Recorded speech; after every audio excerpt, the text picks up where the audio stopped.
challenge everyone to pursue the unconventional. Well, how so?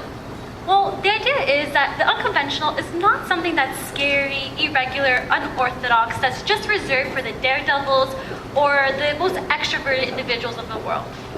Rather, it is something that you can pursue that will speak to you. It is a pursuit where you can have something that's revealing something of your heart, your inner motivations and desires. And also, it's something that you can ditch upon the critics that tell you that there's only one path to have a safe and steady career.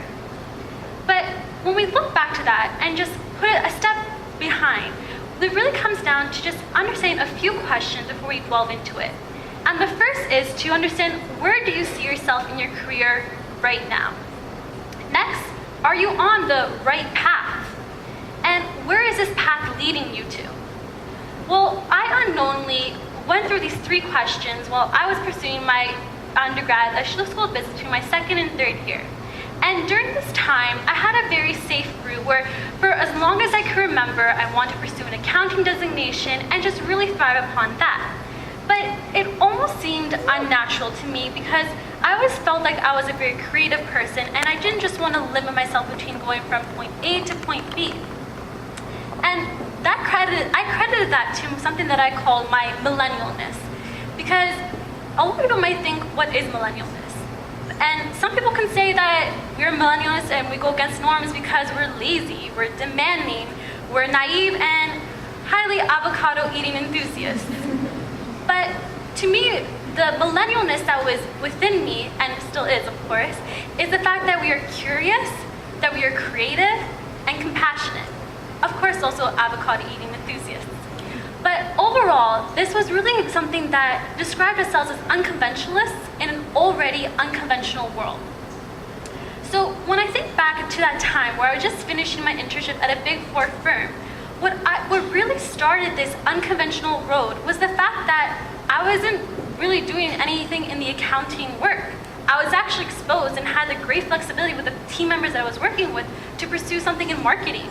And that was the first lesson, the exposure to opportunity. And just like John Lennon famously said, life is what happens to you while you're busy making other plans. And that could so easily happen to me if I just continue upon that point A to point B lifestyle, going from getting the job in accounting and just continuing that. But yet, this exposure that I got by going beyond that and looking at different dimensions of business and just the world overall allowed me to understand that there's more opportunity and where I can put myself outside my comfort zone and truly be comfortable in the uncomfort. And so this whole notion of what success looks like is very common. A lot of people might have seen this picture before where success is a straight line, but it's actually a straight line with a bunch of swivels and ups and downs. But the way that I like to see this path to success, especially when you're trying to pursue something more unconventional, is the fact that through all that exposure, your path to success is multidimensional. There's different starting points, there's different points of success and failure, and there's so many opportunities for you to grow and learn. So you can just put that to a case. Think about Gucci. Gucci is a 96-year-old luxury company, and they target women's wear and have been a leader for 96 years. But there's so much competition. There's plenty of other brands like Chanel, like Dior, targeting the same group. But what they did so smartly, and something they've been really renowned to do just lately, was exposing themselves to new areas and markets that wouldn't be so comfortable to approach to at first. They targeted streetwear, and they have been taking over this entire new generation of YouTubers, artists, and this whole idea behind luxury on the streets. This also leads on to my second lesson during this unconventional pursuit, and that is to be ready to adapt. Gucci was ready to adapt into something they didn't really know. They're also unapologetic during this path of innovation. So I want to ask a question, and this is probably something that you have probably done when you're growing up. Because how many times were you like, when you were older, when I grew up, I want to be a doctor. And the next day you're like, oh, when I grow up, I want to become a teacher. And every day would change, every year would change. When I was growing up, I wanted to become an accountant.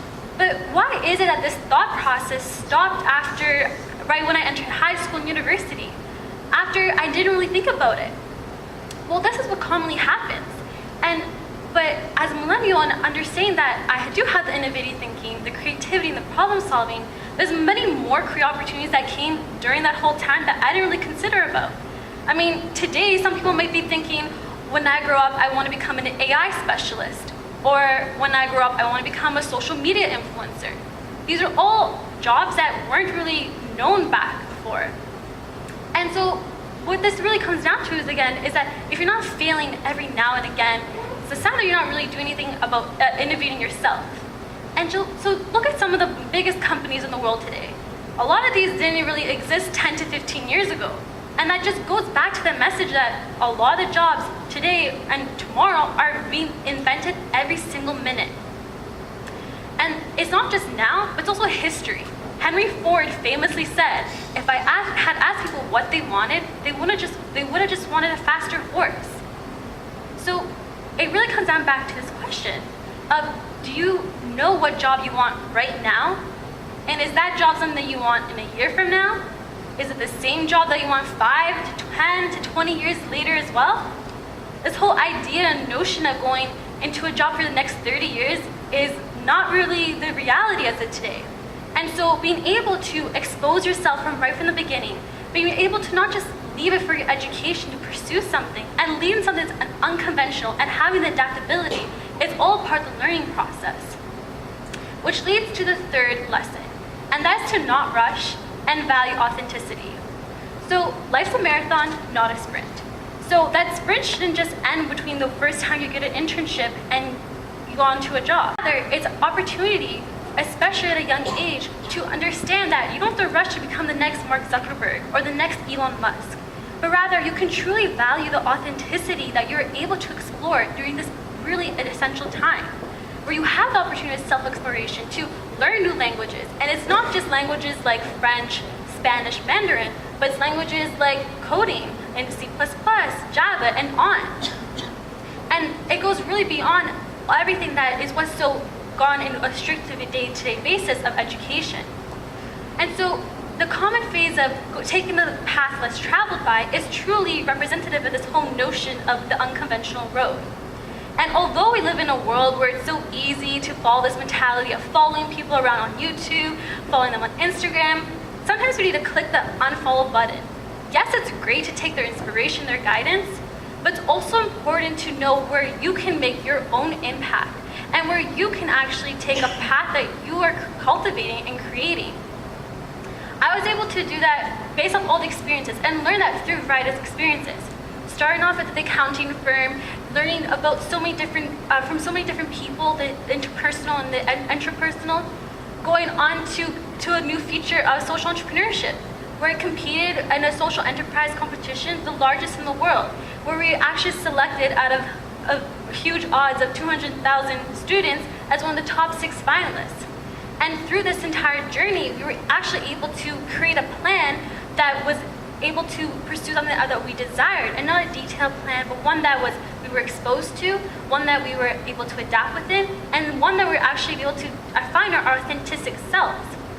And that was something that was recognized because we were able to get acknowledgement from the Prime Minister Justin Trudeau, and then ended it off at the United Nations headquarters while we presented for $1 million competition. And so when I think back to all these different experiences, and still at a young age, continuing to grow, and how I'm even here on this stage today, it comes back down to the 3 lessons and the 3 key terms that I really embodied while doing this. And that was to be uncomfortable, to be unapologetic, and to ultimately be unconventional. Because there's always great leaders that you can be inspired by. Like we mentioned before, there's Henry Ford. Today, Elon Musk, and tomorrow, it could just be you. I'm Vasiliki, and that's my idea worth sharing. Thank you.